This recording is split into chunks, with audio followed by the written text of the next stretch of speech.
We're all aware of SR in Modern Warfare 3 rank play for the most part, but how exactly does it work? A player's SR, which is called skill rating, is based mainly on the result of every match played. Win the match to gain SR, or lose the match and you will lose SR. Individual performance and your team's overall performance will impact the amount of SR gained or lost each match.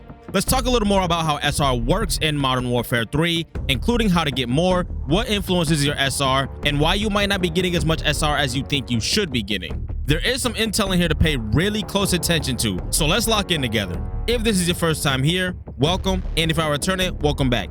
As you go along, drop your thoughts down below. Let's go ahead and get rolling. So there may or may not be a few different theories for this, but one way to get more SR in Modern Warfare 3 rank play is to perform consistently, which we will dig a little deeper into that here in a few seconds. But your SR is influenced by something called HPR, or Hidden Performance Rating. These two are directly linked. You start at 0 SR in Modern Warfare 3 ranked, but with each win, the SR system is trying to climb you closer toward your underlying HPR. The further your SR is below your HPR target, the more SR you gain after each win. So what this is essentially is there is an algorithm of how the game is predicting how well you will perform. So for example, if the HPR system is predicting that you will get 5 kills and 3 deaths and 1 bomb defuse in search and destroy, but you outdo what the system had predicted for you and you get 15 kills, 3 deaths, 2 plants and 2 defuses, you will be rewarded with more SR. The lead game designer over at Treyarch broke this down pretty thoroughly, so just in case I just confused everyone, let's see what someone who is actually in the mix behind the scenes has to say. HPR explained. Lawrence Medin, lead game designer over at Treyarch, explained how the hidden performance range really works. HPR is how good our underlying performance system thinks you are and how we predict you'll stack up against other players. Beat players with a higher HPR than you and your HPR goes up. Fall short of expectations and it goes down. Perform consistently and your HPR narrows in. HPR and SR are directly linked to each other. This means that some players will gain more SR at the beginning as the game is trying to get them to their HPR. However, the closer you get to your HPR, the less SR you will earn. SR gain also changes depending on your skill division. Madden said, in lower divisions, we put a premium on personal performance to try and graduate better players out of the starting divisions quickly. Perform well in these divisions and you'll earn close to the maximum SR amount available to you, based on your current distance from your HPR.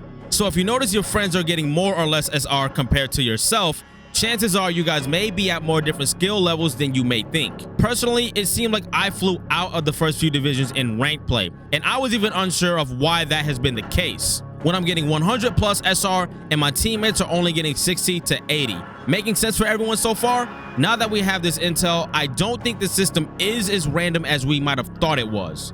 In higher skill divisions, we focus more on team play, so that all winning playstyles are equally rewarded and teamwork is encouraged. In these divisions, how much of your available minimum and maximum SR range you earn is based on the performance of your team versus your opponents. As your SR stats catch up with your HPR, the amount of SR you'll earn for wins will start to slow and level off. At this point, SR gains may be slow going, but if you manage to improve your overall performance, your HPR will rise and your SR will carry with it. So if you see your SR start to level out and you're earning less each game, you'll need to perform consistently well to up your HPR and therefore rank up the skill divisions. Hopefully that all makes sense for everyone. Once again, things do seem a lot more clear, but one question I have is it really as straightforward as it seems to be here, or is there still a little degree of manipulation here? Let me know what you think down in the comments. So there has been a keyword that has been said a couple times in this video: consistently. This does play a role in the SR system. Now I know what some of you might be thinking, Call of Duty is the most inconsistent game out there. How am I actually going to be consistent? My take is, try and figure out a system for yourself and your team per season. For example, use the same loadouts. Obviously by doing this, you are being consistent to a degree, and this is something that you can absolutely control. Using the same loadouts in Modern Warfare 3 rank play is important because it helps you master your chosen weapons and tactics. Consistency is key to improving your performance and adapting to different situations. It also allows you to focus on honing your skills rather than constantly switching loadouts. And mainly, it helps you build muscle memory. I cannot stress this enough. When you're trying to hit those tough shots, using a gun that you use all of the time can help you nail some of those tough shots. So stick with what works for you and dominate the rank play matches and earn more SR. Also, Try to run with the same squad, or try not to swap out too many people from your grounded squad if you have one. Playing with the same squad in Modern Warfare 3 rank play can be beneficial because it allows for better teamwork and coordination.